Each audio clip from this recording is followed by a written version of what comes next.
Assalamualaikum warahmatullahi wabarakatuh. Waalaikumsalam.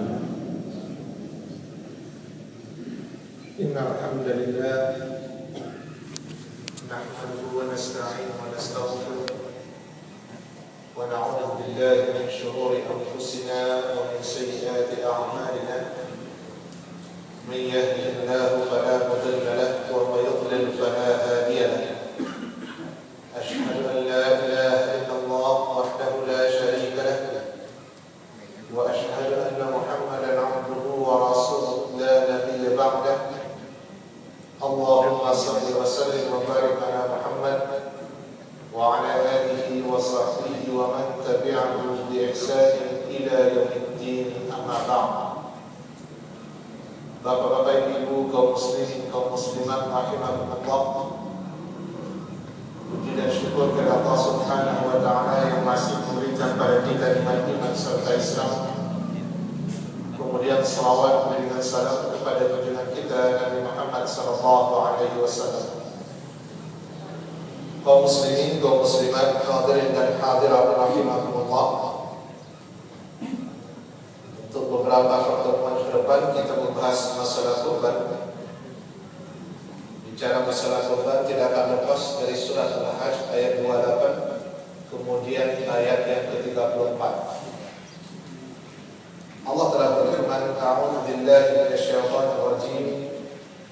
Bismillahirrahmanirrahim.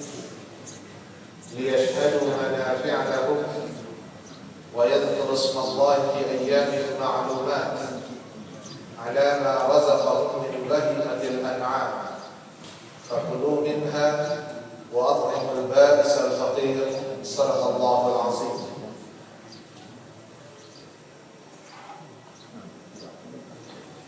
Supaya mereka menyaksikan berbagai manfaat bagi mereka dan supaya mereka menyebut nama Allah pada hari yang telah ditentukan atas rezeki yang Allah telah berikan kepada mereka berupa hewan ternak.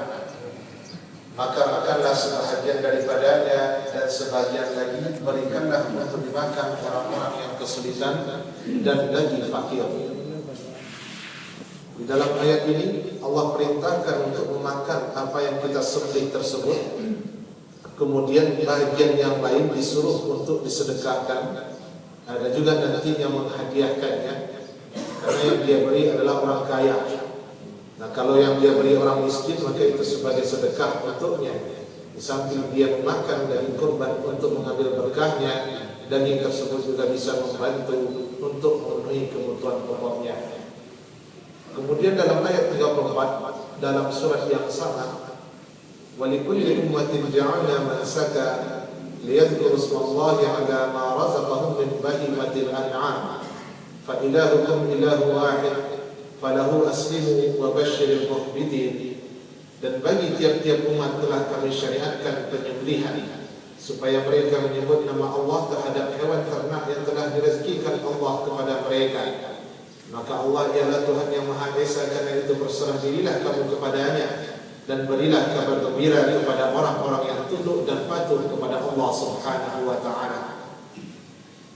Dan merupakan pemberitaan kepada kita bahwasanya menyembelih hewan tertentu merupakan salah satu bentuk pendekatan diri kepada Allah. Dia merupakan ibadah di dalam agama Islam, dan itu sudah disepakati oleh para ulama bahwasanya salah satu bentuk ibadah yang ada dalam agama kita adalah penyembelihan atau yang disebut dengan udhiyah atau yang dikenal dengan kurban. Nah, oleh karena itu disebut dalam dua ayat tadi hewan ternak. Makanya yang akan disembelih adalah kategori hewan ternak. Kalau kita seandainya biasa memakan jenis hewan tertentu, tapi dia bukan kategori hewan ternak, nanti itu tidak akan termasuk kepada jenis hewan yang bisa dikorbankan. Dalam artian kurban yang disembelih tanggal 10 sampai tanggal 13. Dalam artian sedekah, kita sembelih lalu dagingnya kita bagi-bagikan, itu terserah. Tapi kalau dari sahabat kurban, ini nama sembarang jenis, sudah ada jenis yang ditentukan oleh agama. Nah, itu dua ayat yang berhubungan dengan syariat penyembelihan, ditambah dengan surat Al-Kautsar, fashalli li rabbika wanhar, ayat kedua, maka dirikanlah salat kemudian sembelihlah hewan kurbanmu li rabbika, demi Allah Subhanahu wa taala. Nah, artinya kata sebagian mufassir, salat Idul Adha lah, baru setelah itu sembelihlah hewan kurbanmu. Menurut ulama lain, ya salatlah kamu, lalu letakkanlah tanganmu di nahar, alias tempat yang kalau kita mengalungkan sesuatu, nah wilayah galung itu namanya nahar. Makanya ada saudara kita yang salat, lalu dia letakkan ya tangannya di naharnya. Ya, fasalli li rabbika wanhar. Nah, kalau dipakai hadis semakin jelaslah bahwasannya kurban itu disyariatkan, tidak ada perdebatan sama sekali. Dalam bahasa Arab, kurban diungkapkan dengan lafaz udhiyah, sedangkan menurut syariat udhiyah bermakna ismun li zabhin makhsusin fi waqtin makhsusin taqarruban ila Allah Ta'ala.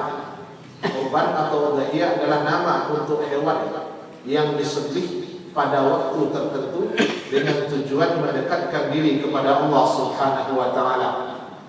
Nah, jadi ada 3 penggalan dalam definisi jenis hewannya, waktu penyembelihan dan niat menyembelih. Nah, oleh karena itu 3 hal tersebut harus terpenuhi. Kalau tidak terpenuhi, maka definisi udhiyah secara syar'i tidak Bapak Ibu penuhi. Berarti secara syariat itu bukanlah kurban, bisa menjadi sedekah biasa atau sembelihan biasa saja. Nah, karena memang ada yang bertanya ketika dia tidak menemukan seekor kambing, sementara uang untuk membelinya sudah di tangan. Nah, lalu dia berinisiatif untuk membelikan harga seekor kambing tadi kepada ayam. Lalu bara dapat ayam tu segitu dan dia hanya niatkan untuk kurban. Nah, itu tidak bisa. Ya, yo, awak lah berniat berkurban, tapi kambing dah semua. Tentu nak ada selai, karena salah bol tu, semua model tu. Bagi jenis hewannya tertentu.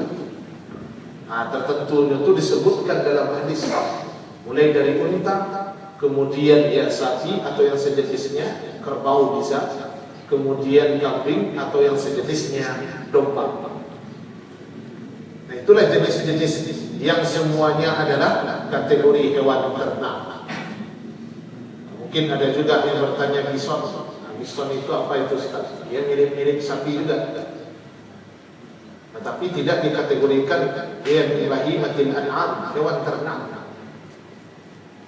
Nah, dia liar. Nah, makanya ketika disebut itu orang tidak akan terbayang langsung itu hewan ternak.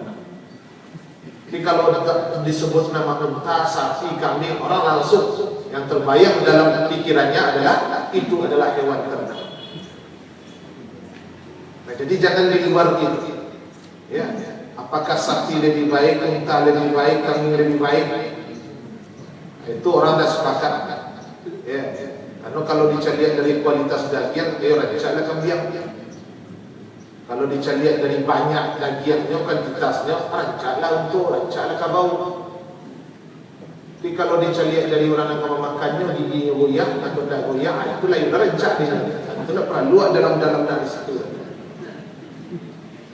Karena dia sapi yang fanatiknya, Nabi dah pernah ada sapi, Nabi dah kambing, kalau nak jodoh, jodoh. Nanti rancaklah dia nak jodoh, dan Muhammad dia. Nah, bagus tidak bagusnya itu kalau ini juga pakai dalil. Nah, kalau tidak disebutkan dalam dalil secara jelas, ya sudah. Itu istimbat, itu kesimpulan, itu ijtihad. Adalah masalah itu jangan sampai berlarut-larut saling merendahkan. Tidak perlu itu. Nah, itu termasuk jantan betina masuk. Kalau ada bagian jenis ketiga, ya tidak jantan dan betina terserah dia lah. Karena jenis kelamin tidak jadi sah.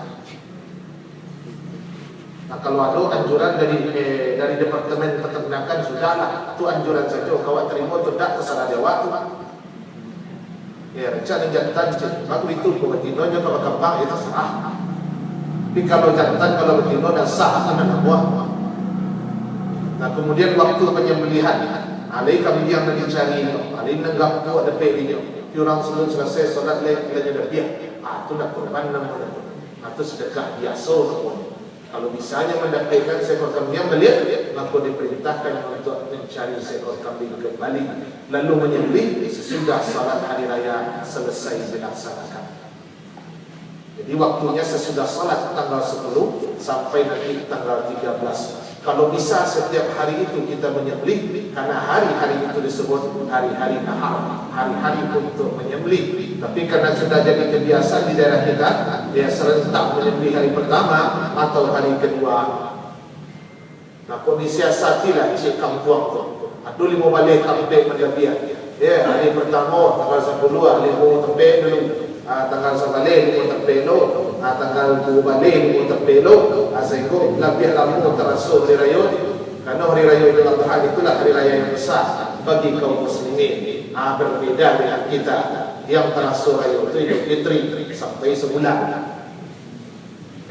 Dari segi takbiran saja itu sudah lebih lama Idul Adha. Dari segi banyak ibadah yang berkumpul di Zulhijjah itu lebih besar bulan Zulhijjah. Ya. Nah itu kalau bisa. Jadi kalau tidak kurang lebih. Nah kalau di negara-negara Arab, mereka memang mensiasati supaya nanti setiap hari ada yang menyembelih. Bahkan satu orang bisa menyembelih setiap hari sampai tanggal 13 Zulhijjah. Tak sehari itu nyudah biasa nyudah. Dan mereka mengantarkannya, bukan orang yang datang mengambilnya. Idealnya begitu. Nah makanya ketika kita yang mengantarkannya, itu bukti kita mengenal orang-orang yang ada di sekitar kita.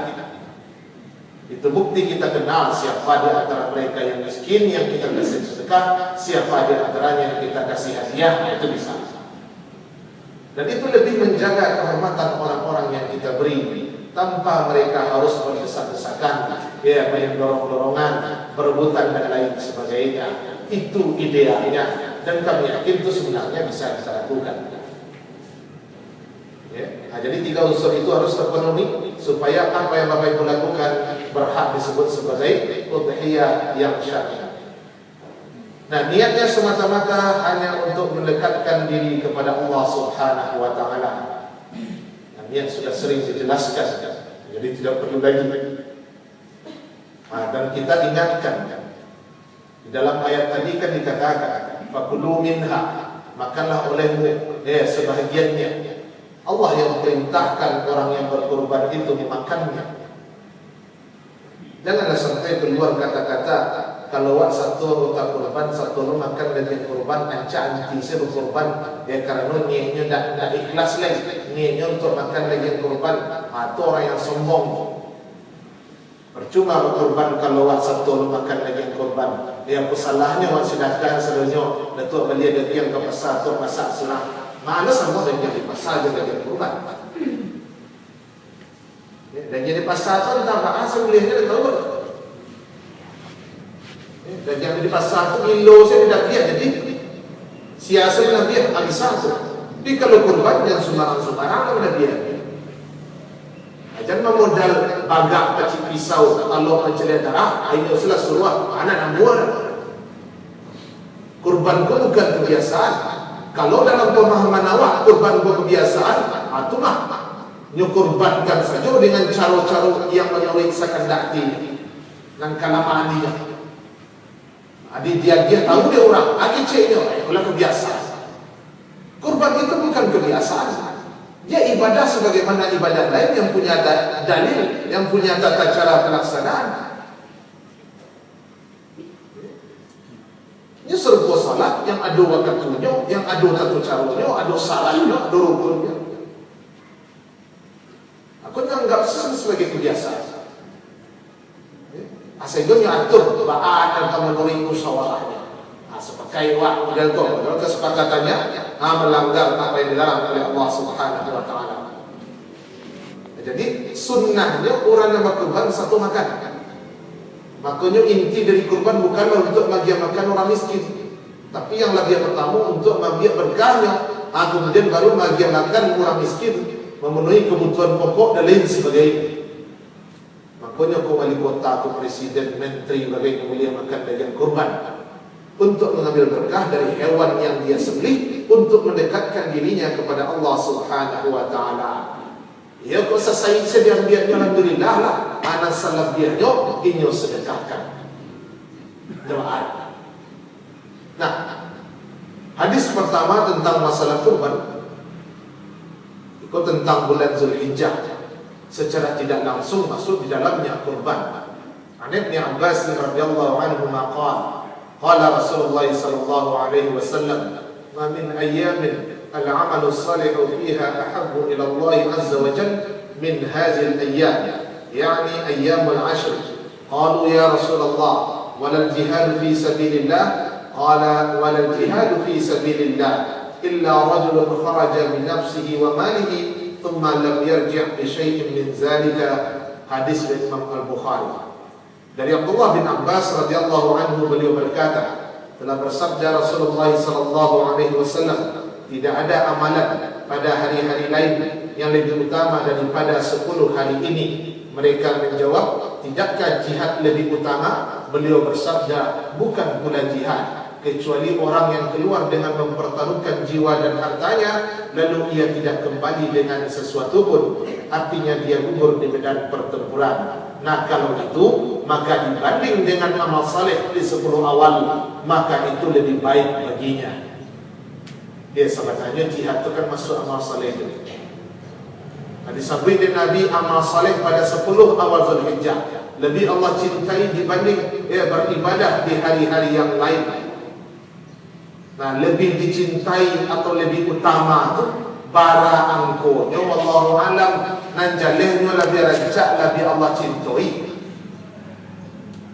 Bara derajat Ustaz, 100 derajat bisa lebih, 1000 bisa lebih. Dia di bawah tu bisa. Sihat tuan tu dari jalan supaya uji awak lain percaya atau tak.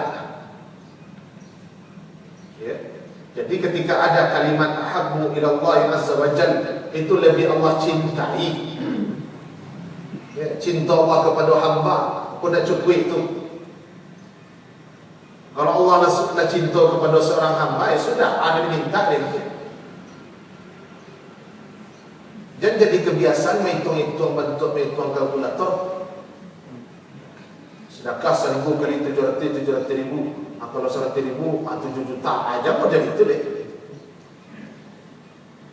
Karena nampak halu pun dia leh.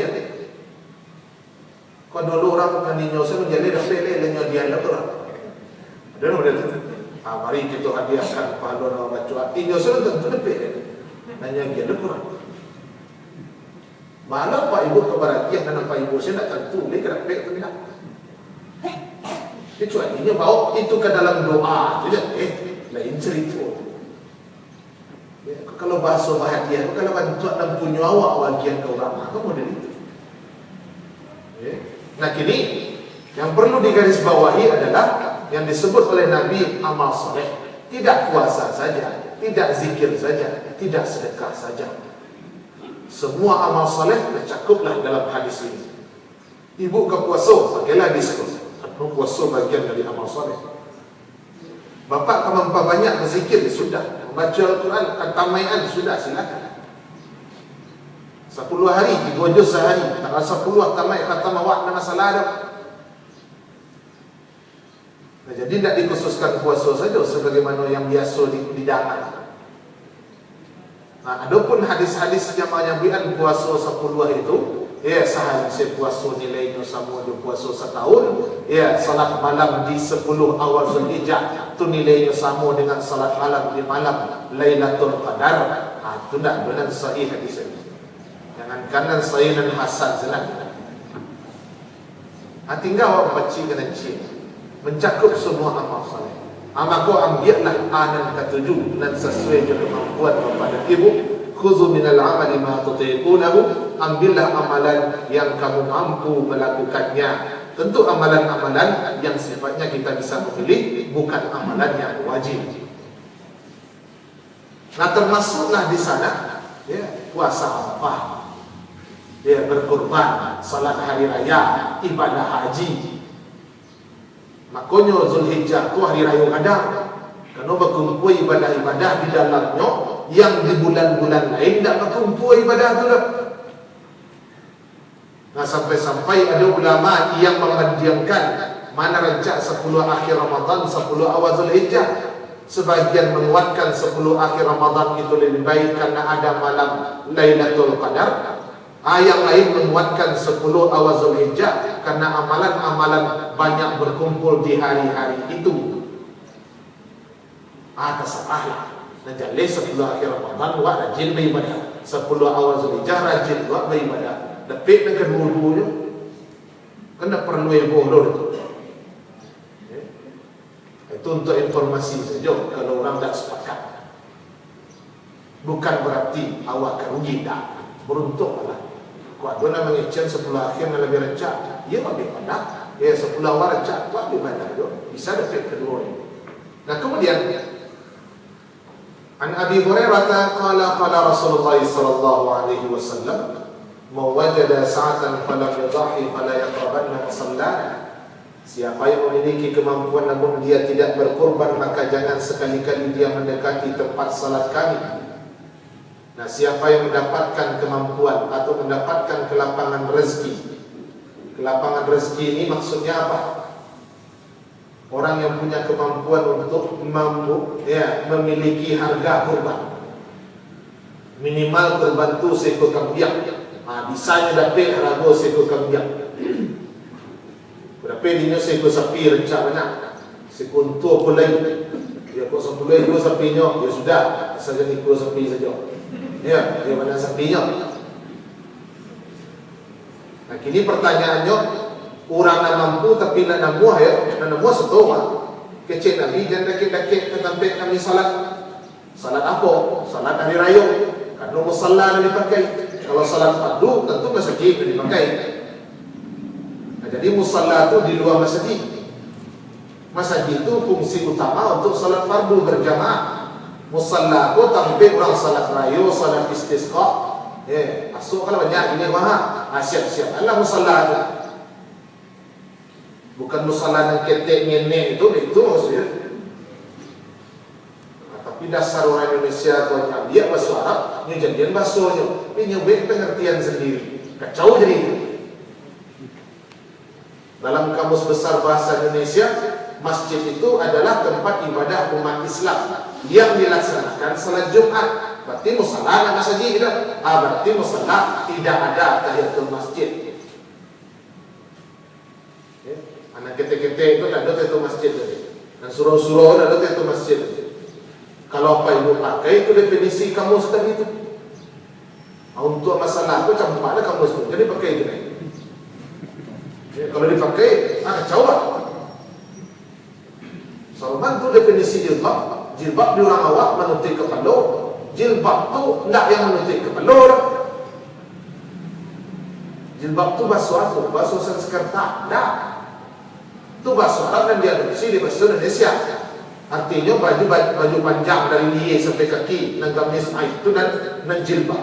Jamak jalabiyah atau jalabib, macam-macam itu. Jawab masjid model itu arti. Masjid itu bangunan untuk solat fardu berjamaah. Mau ketubah orang tak ada ketubah tersalah. Kalau ada ketubah masjid jamiah nama, kalau tak ada masjid biasa namanya. Ada awak kalau ada ketubah Jumaat masjid namanya. Ini tak ada musalla namanya. Dalam hadis musalla itu tak bangunan lah. Ini tempat terbuka. Bukan tampil orang rutin solat fardu. Makanya wajar kan Bapak dan Ibu, ada orang yang bertanya, ada itu masjid di musalla Ustaz? Tidak ada. Harun tua salah musalla, itu masjid kamu. Nggak musalla, pun lapangan, padang pasir, padang rumput, tampil terbuka, ada simpang lapan, sholat lah di sini. Itu musalla nomor, ayo tak ada itu masjid di sini. Agak patang. Anak-anak madrasah pergi mendaki. Kalau pas mendaki itu hari Jumaat, kami kerja kan Ustaz. Jumaat lagi lihat. Awak kamu musafir, lo musafir 2 kilo katanya. Hanya orang situ. Jadi baca. Dah boleh tinggal. Dah ada cerita. Awak ada uzur-uzur apa? Karena nyuruh mendaki kan ada diwajibkan mendaki di Jumaat. Ya kalau Jumaat kami bisa kami biasa di musalla. Jangan diperdebatkan. Kalau bagi mazhab Imam Malik, salat Jumat itu harus di masjid, tidak bisa di musalla kecuali ada uzur untuk salat di masjid. Uzur itu seperti hari Rabu, sebuah petang itu kan uzur, bukan uzur dan buat cari-cari model tadi di mendaki masjid nado itu. Nah, sebahagian lagi membolehkan selama dia berjemaah, yang syarat sahkan berjemaah. Kemudian ada khutbah. Carilah musalla ada teh. Cari tempat yang lapang di sini. Bolehlah salat Jumat di sini. Ayo nak duduk itu masjid di sini.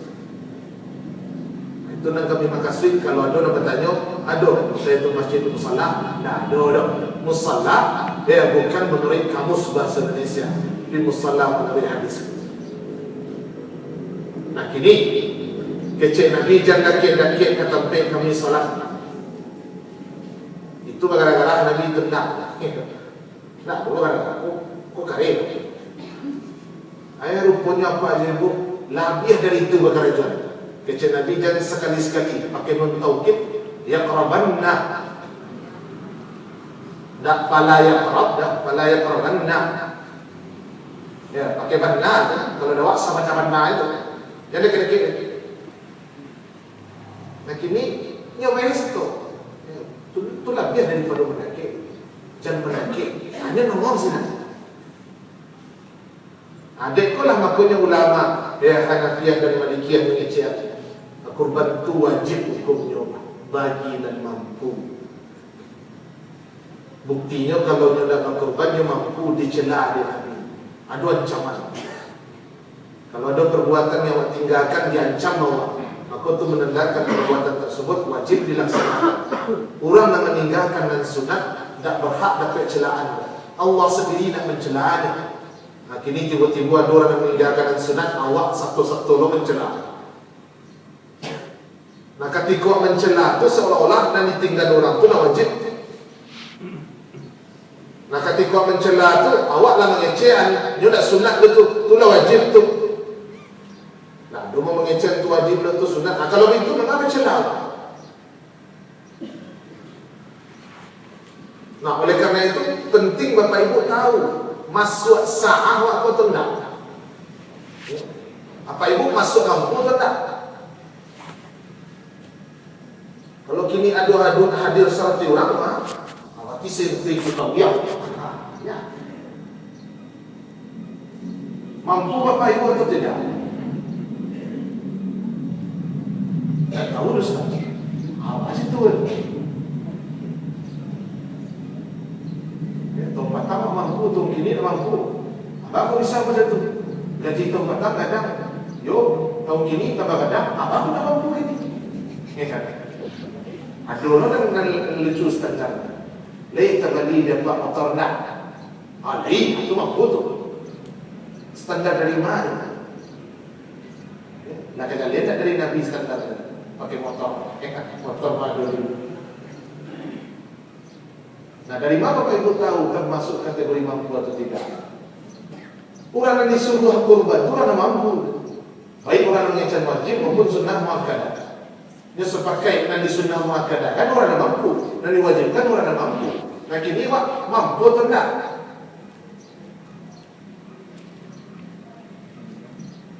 Ya. Apa aja ibu mampu atau tidak? Tidak tahu. Nah, standar mampu itu apa?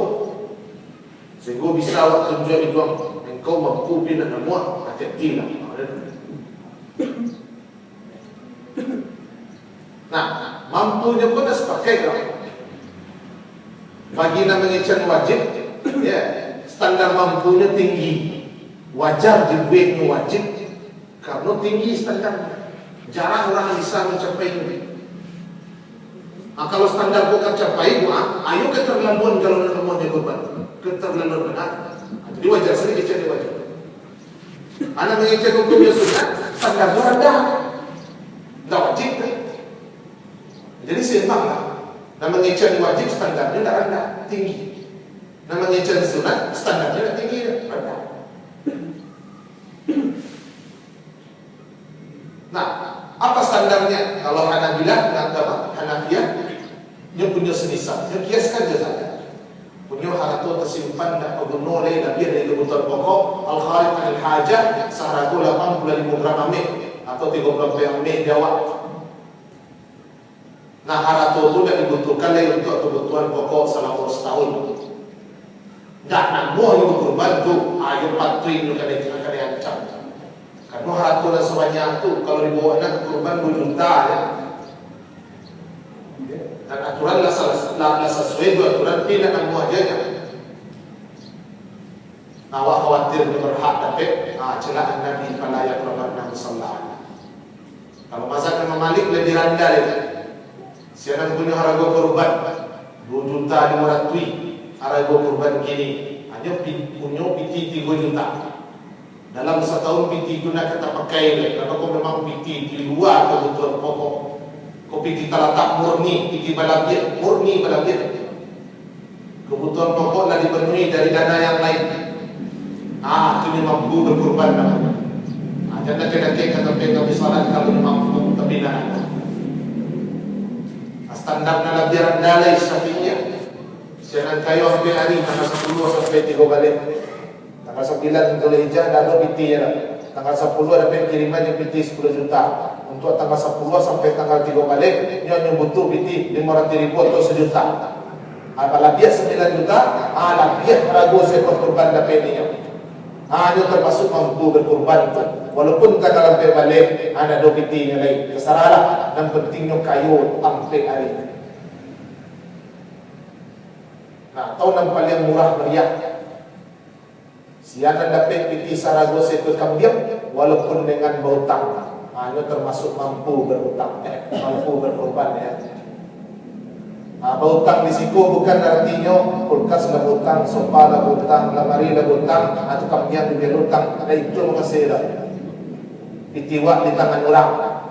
Dia akan membayar sebulan sudah Idul Adha.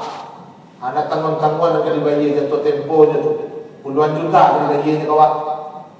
Kini awak ingin kui korban, pinjam di kawan tu, dibayar utang awak di orang, bagi utang kawan tu. Model tu bukan memasukkan diri dalam artian utang dan lain, luntas selesai lain, ala bagai utang dan baru dan itu. Seperti itu Bapak dan Ibu. Jadi tempat itulah standar. Yang dua pertama itu tinggi, yang dua ke bawah itu rendah. Manja sujud sejadah, namanya cian sujud sejadah itu wajib, wakatunya lapang. Yang mengecian sujud sejadah itu sunat, wakatunya sempit. Artinya sujud sejadah itu wajib ketika mendengar orang baca yang sejadah, atau orang membaca yang sejadah, atau imam orang yang sujud sejadah. Tarawak wajalan di pasar. Kadang ada orang yang punya kada itu membaca ayat sejadah. Nah, mungkin awak sedang di tengah pasar dan balumui-lumui itu sujud di sini juga. Bagi namanya can wajib, boleh sujud lagi di rumah walaupun di rumah sampai sore hari. Itu makasih nyonya wajib mau katu benda. Namanya can sunat, harus segera. Waktu pendek. Katikonya dengar, nyo sunat untuk sujud sejadah. Konyo ketika di pasar dia bisa sujud, dia sudah. Hukumnya wajib, tapi waktu dipermudah, dipalapang. Hukumnya dah mudah, waktu dipasuruh. Asal mana juga. Tapi lihatlah standar yang memungkinkan Bapak Ibu untuk berkorban. Tapi ingat kalau ingin pakai standar terakhir, berhutang yang maksud yang kita akan bayar. Bukan yang untuk tidak dibayar. Percuma nanti, percuma makasihnya, kurbannya tergantung pahalanya sampai hutang dilunasi. Ini adalah sebenarnya berhutang yang maksud ya seperti itu. Nah, itulah kategori mampu. Kalau orang yang mengatakan wajib, maka dia wajiblah berkorban. Berhak dia dapat celaan. Tapi kalau orang yang mengatakan sunat, dia tidak berhak dapat celaan. Nah, di samping dia punya kemampuan untuk mendapatkan harga seekor korban, ada syarat lain. Nyo muslim, nyo balik berakal, nyo mampu, Ya, mampu tadi sudah kita jelaskan standarnya. Kemudian nyo merdeka, bukan hamba sahaya. Nah, jadi Bapak dan Ibu, tempat itu kalau ada pada Bapak dan Ibu, maka Bapak Ibu mendapatkan syariat kurban. Ya, Muslim paling berakal, kemudian merdeka, kemudian mampu, al-mustati'. Yang mampu itu yang punya hara 2 set kurban. Itu mendapat ancaman menurut mazhab Hanafiyah. Nah, kemudian anna Nabi sallallahu alaihi wasallam qala dalam hadis Ummu Salamah radhiyallahu anha, "Idza ra'aytum hilal Dzulhijjah wa arada ahadukum an yudhiya falyumsik an sya'ri wa asfari." Jika kamu melihat hilal bulan Dzulhijjah dan salah seorang di antara kamu ingin berkurban, maka hendaklah dia menahan diri dari memotong rambut dan kukunya. Nah, apabila kamu melihat hilal bulan Dzulhijjah, mungkin apa ibu ada ilmu mencelia-celia, ayo celialah. Nah, tapi kalau nak pandai ru'yah itu, tunggulah pengumuman dari orang yang pandai ru'yah. Jadi mengetahui awal bulan bisa dengan 2 cara. Yang pertama ru'yah, yang kedua pemberitahuan. Tunggulah pemberitahuan dari yang resmi, sebagaimana yang telah ditetapkan oleh Majelis Ulama Indonesia dalam fatwanya nomor 2 tahun 2004 yang berwenang di negara Kesatuan Republik Indonesia adalah Menteri Agama, dan itu ditandatangani oleh ormas-ormas Islam tingkat pusat, termasuk ormas-ormas yang ngacok mengharimkan. Ini satu. Tidak terkenal kali. Kenapa nak tanda tangan dalam pengurus lamonnya tak begitu dan tahu. Dalam mengumumkan hari raya tanggal 23. Dan pemerintah kemungkinan tanggal 24. Besok lah kali bilo orang bilo puasa Arafah, lah kali bilo orang bilo awak ke solat ko, bilo awak ke mandandia ko. Itu sekerajuan tiap tahun. Tu orang bodoh bangga lah tu. Cuba bayangkan sebanyak kuna kali awak kemudian tu kan istimewa awak tu. Tu bodoh. Tak patah nyoba pun tak ada negara lain model tu. Dia orang pandai. Orang dah nama dia dua sentil orang tahu juga acara menetapkan awal bulan, tahu dia siapa nak. Kecuali nak berhak tu kufrun buang jali-jali kapinya aku lain cerita itu. Lagian yang di dalam itu adalah Majelis Ulama Indonesia. Assalamualaikum mengalah kelompok-kelompok oleh siap-siap salah juga apa ibu bingung-bingung. Ya, dan saya juga kami menyampaikan anak resmi itu kuah. Kau punya Allah hari raya, punya kelompok juga. Atau mungkin waktu rusuk mengalah Majelis Ulama, ya, untuk menetapkan awal bulan di Menteri Agama, serahkan hak itu ke Mahkamah Agung supaya siapa mengarikam bisa ditangkap karena nak menjalankan perintah hakim. Terus kedua. Sudah dipakai di Saudi, di Malaysia, negara Islam yang lain. Ya, menetapkan awal bulan dengan keputusan mahkamah pengadilan. Nah, kalau dalam Islam keputusan hakim itu mengikat dan wajib dilaksanakan. Nah, itu cara jelek. Kalau dia ingin, mau pecah-pecah. Pilih nak muada, itu. Nah, jadi Bapak dan Ibu, cari-cari lah. Jadi kalau nak 2 hari sebelum awak rayu, atau 2 hari sebelum rayu, baru rayu. Tunggu bulan sekarang 7, baru rayu. Itu nampak.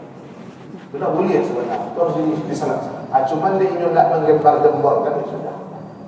Orang cuek saja. Nah, kalau tahu awak bulan Dzulhijjah masuk, ingin awak berkorban, ingin ku menunjuknya tak wajib. Amalan yang dikaitkan ke keinginan iradah berarti amalan itu tidak wajib. Karena kalau ingin dia lakukan, kalau tidak ingin dia tidak lakukan. Kalau yang wajib bukan seperti itu, ingin dan ingin harus dilakukan. Inilah mazhab Imam Syafi'i dan Hanabilah. Ya, Syafi'i dan Hanabilah, hukum kurban tidak wajib tapi sunnah, dan sunnahnya muakkadah. Ya, ditambah Abu Bakar dan Umar menyengaja tidak berkurban pada tahun tertentu untuk mengajarkan kepada umat dia tidak wajib.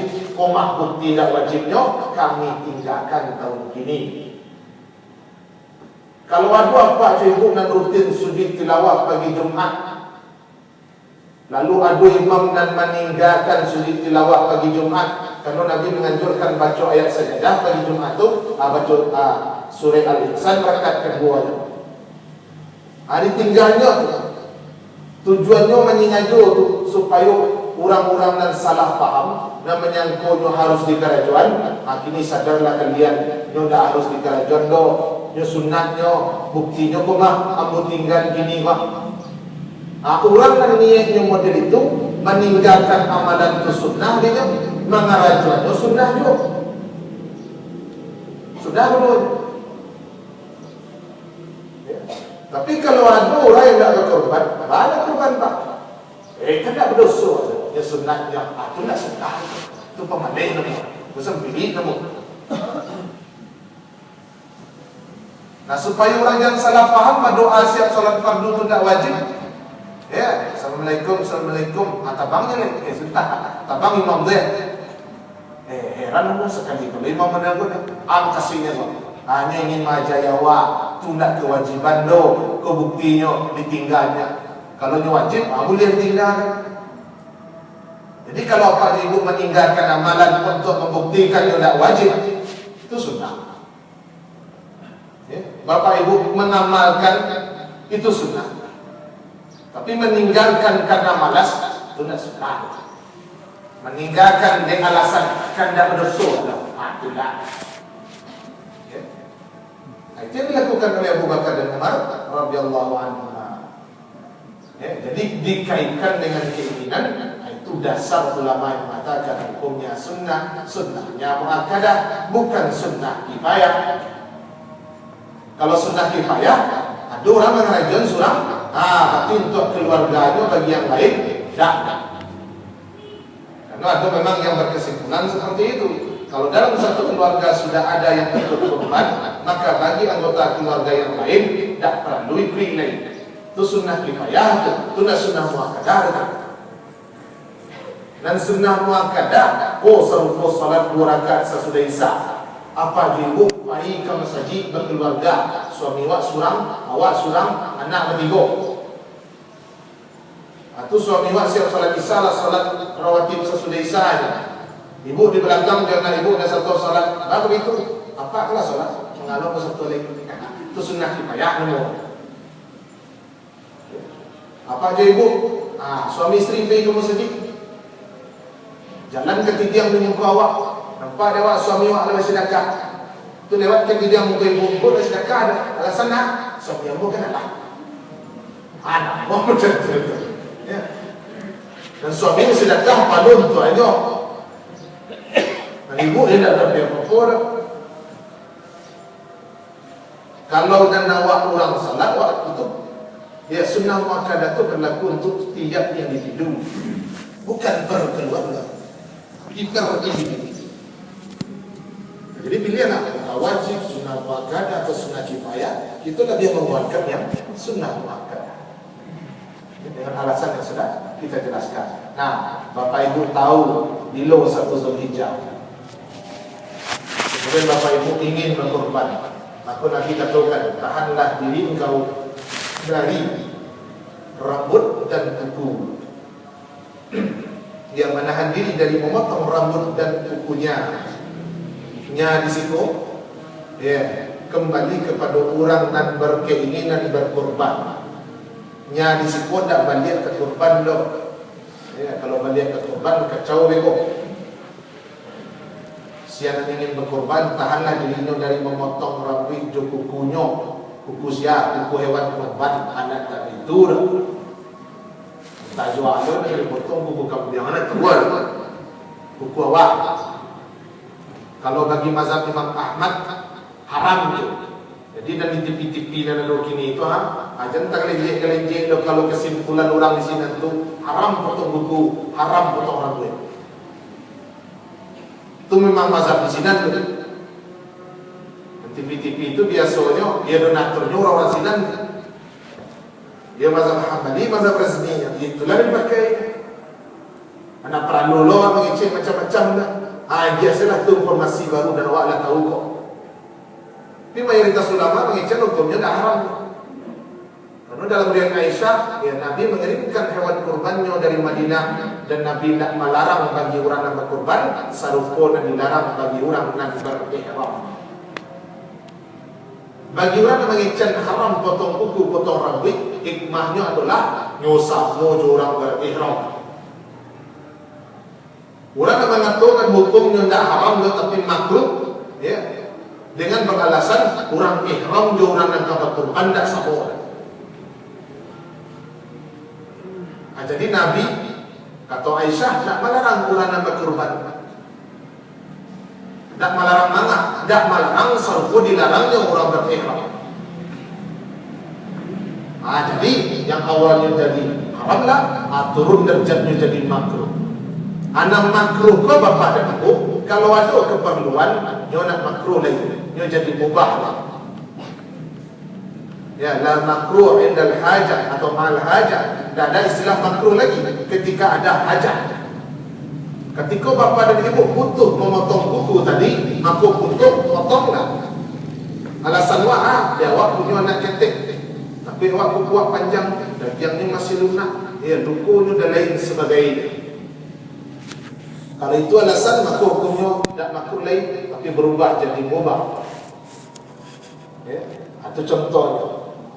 Makanya fitrah awak kau potong kuku, tapi sampai menjadi hewan kurban, jangan potong. Jangan itu tidak sampai haram kalau bagi kami. Mayoritas mengatakan makruh saja. Makruh itu juga bisa hilang kalau ada hajat dan kebutuhan. Nah, kalau ada kekhawatiran silakan potong. Ya. Aku di luar 10 Zulhijjah itu Pak, potonglah kuku. Asyara minal fitrah, 10 fitrah manusia, sifat asli manusia ada 10. Di antaranya adalah qata'ul azafir, memotong kuku. Kecuali kalau memang dia punya keperluan memanjangkan kukunya, yang keperluan itu tidak akan terlaksana kecuali dengan kuku yang panjang. Tapi kalau tidak ada keperluan, itu berarti keluar dari fitrah itu. Fitrah manusia dan memotong kuku, fitrah hewan memanjangkan kuku. Jadi jalan dipanjang-panjangan kuku tadi. Ya, aku mau jalan mau dua bagi berisiko itu.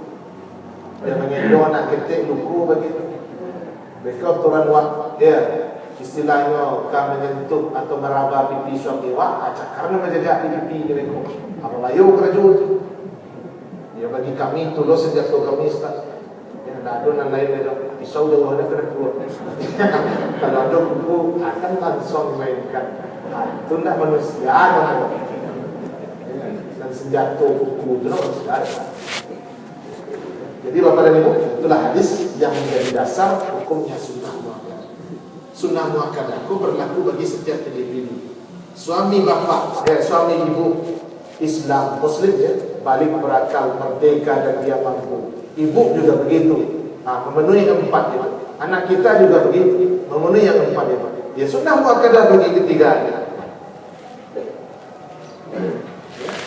Seperti itu. Jadi ada itu.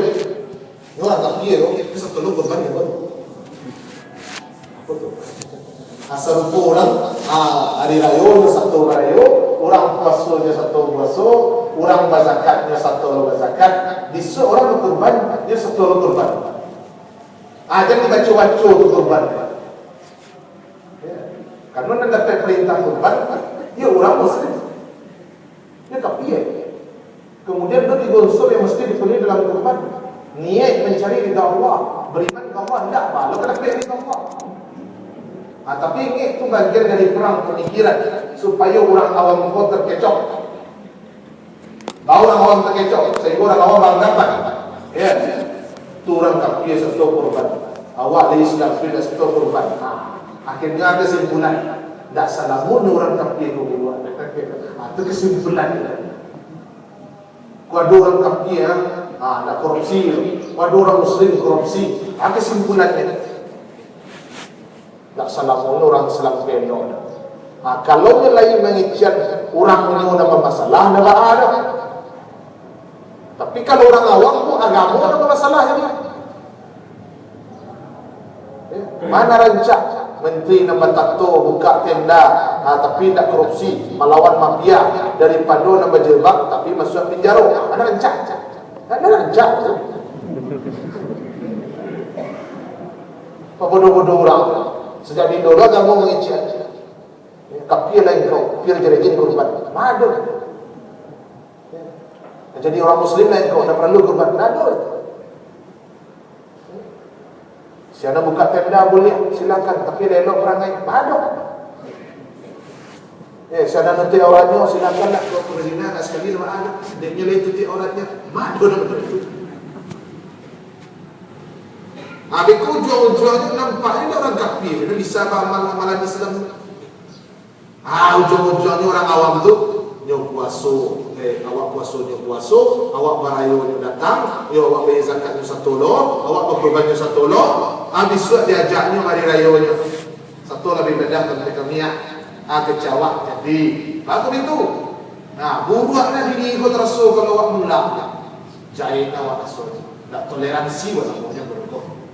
Ai pada awak di kerajaan masa diajak sekali setahun saya nak buat awak asal tahu dah awak itu ujung-ujung itu kalau dia sakit itu boleh tu kaya tapi kalau dia banyak nantam je tu dia bantai je tak ada cerita itu itu nam perang pemikiran kalau dia minoritas itu nam perang fisik kalau dia mayoritas di Afrika Tengah buktinya, di Angola buktinya, di Rohingya buktinya. Ya, akan terkicau untuk sekian kali je lagi. Tadi siko kepala awak, lata-lata di muka awak, dan siko lata-lata baru sadar awak. Iyo, kecil setengah tu. Nak kecil bor. Allah lama mengisyaratkan dalam firman-Nya. Dan awak sudah jelaskan. Nah, jadi Bapak dan Ibu, sampai di situ baru pembahasan kita. Mudah-mudahan bermanfaat. Jadi kurban pengertiannya adalah nama bagi hewan tertentu yang disembelih pada waktu tertentu, niatnya mendekatkan diri kepada Allah. Nah, kemudian orang yang mendapatkan syariat kurban dalam Muslim balik berakal, merdeka dan mampu. Nah, hukum mampu itu standarnya ada 4 dan kita sudah jelaskan. Nah, hukum kurban ada yang mengatakan wajib, ada yang mengatakan sunnah muakkadah, bahkan ada yang mengatakan sunnah kifayah. Kami lebih menguatkan pendapat yang mengatakan dia adalah sunnah muakkadah. Dia berlaku bagi setiap individu yang memenuhi syarat yang 4 tadi. Dan di dalam syarat yang 4 tadi tidak disebutkan orang itu dia nikahkan, ya orang itu ya ketika dia lahir dia nikahkan bapaknya, tidak. Ada dulu pembatasan kurban sampai 7 kali nado. Ya, aku nak dostak tawaf tu 7 kali Ustaz. Saat itu 7 kali itu Ustaz sekarang. Ya, kalau dijilid ya dia basuh 7 kali itu Ustaz. Itu kan bawa ada kamar, itu orang yang suka berbeda. Tahu buahnya ada. Sampai kau buat jahit lah, Imam Mazhab, sahabat Nabi Khalifah berapa? Ayah sangat. Ada yang ada macam mana? Itu kaji rasio-rasio dan di psikopo kaji marifah sih. Kalau ada rasio-rasio itu nanti. Apalagi mungkin kaji itu apa yang ada dulu. Benar terkait. Jadi tidak itu kalau kami mengaji ada dalil Al-Quran dan Sunnah. Kalau ada yang bertanya, orang tua pun sampai kali kurban. Boleh ambil taruhan 3 kali lain. Alah, taruhan mana kamu? Ya kurban ku tiap tahun. Ya Abu Bakar cuma tiap tahun sengaja tinggal untuk kerja, makanya tidak wajib. Tidak ada batas saja. Selama Muslim balik berakal, merdeka, mampu tiap tahun tu, maka tiap tahun melakik tu syariat tu kawan. Ini ada acara 7 kali dia. Ada tu. Ada sampai dibaca tu. Jadi tidak ada syaratnya hakikah. Ada nak hakikah lain kurban. Ya, dia terima tu. Tak ada syarat sah terima tu hakikah. Dia tak serupa untuk dia salat. Hakikah kurban. Dia serupa puasa dia zakat fitrah. Puasa zakat fitrah. Nandak puasa zakat fitrah bersolat dia hendak puasa. Yang puasa dia nak berzakat dia bersolat dia hendak berzakat. Dan puasanya yang puasa dihitung dengan sendirinya.